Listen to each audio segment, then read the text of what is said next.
Finally, we reached the most fun part of this semester for this class. And probably for some of you, it's going to be the easiest part because we take our time through this final project. And while it's worth a lot of points, you have plenty of time to finish it between now and the end of the semester.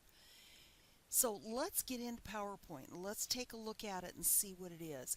I have a PowerPoint opened up that I created after I was lucky enough to take a trip to Europe in 2004. So let's take a look at the screen itself. Once again, the tabs are about the same. You've got your insert tab with a lot of the same options on it if you look here. But here you see the insert video and audio. We're going to look at those a little later. You've got your design tab. I'm looking here, it's lab 4 before we really work on these design tabs and the animation and the transition.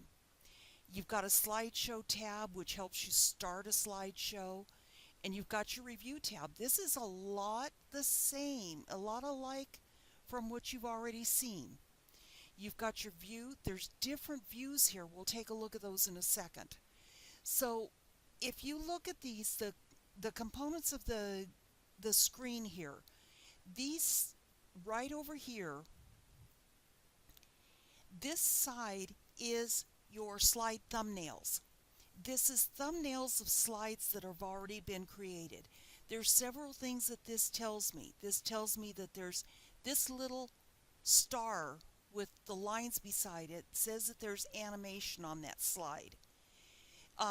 It also, if there was timing, it would show the timing, the amount of timing on it. So that's your slide thumbnails.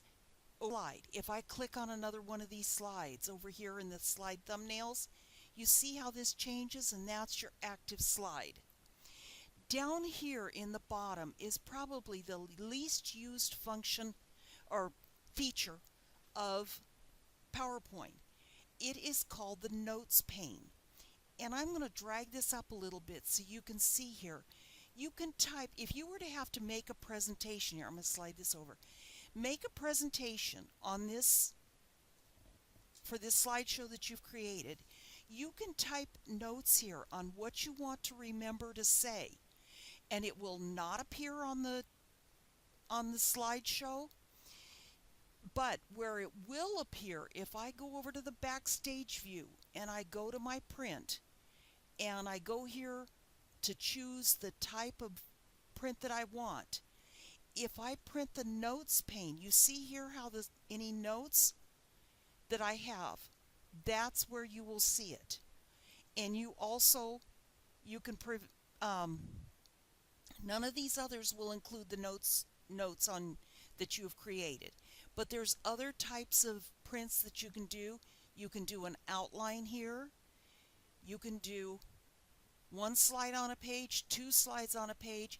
This is a really cool print here. This is 3 slides on a page with lines. So if you were going to teach something, or you were going to lecture about something, whoever you're talking to can make notes here. Then you have 9 slides on the page is the most that you can get. That's really nice to save paper, because if I do one of the options, full page slide, look at there, I'm going to have 13 pages and a whole lot of color. This is going to take a lot of ink. So I'm going to want to print one of these 6 on a page or something. Look there, now I only have 3 pages. It's going to say a lot. You can do high quality if you're going to be handing out these. So, and I also can do landscape. Doesn't make a lot of difference, but if that's what you want to do, that's what you can do. So your print is very, very different. So back here, I'm going to drag this down so we can see more of this. Another feature here is right down here, just like on all the other programs, you've got the different views. There's your normal view, which is what we have. You have your slide sorter view. So this is another view, it's the slides. You have a reading pane here. And to get out of this, you need to go up here to the top and click the X. And then the last one is if I want to start the slideshow. I'm ready to give the slideshow. This last button here, down here, starts the slideshow. And so I can go through this slideshow. See, there's my animation. Here's some of the places that we went. I just want to show you a couple of things here. Darren is my son. He was born in Germany. And we just went to a lot of places in Germany. See how that was a different transition? I want you to take a close look at this slide and see what I did wrong, and I'll explain to you while I explain this to you. This castle, Heidelberg Castle, this walkway up the back of the castle, when my son was born, that's myself and my youngest son, when he was born, we took him, he was 9 days old, and we took him to the Heidelberg Castle along with my mother, and I have another picture that shows him in a carrier on this same walkway. That's why I needed that picture. But look what I did here. You see this right here? I'm going to turn on something. I'm going to do the screen options. I'm going to do a highlighter. Look at what I did right here.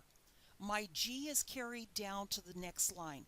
The reason that this happened was that this slideshow was created under an older version, and the fonts changed, and I never went back to check the fonts.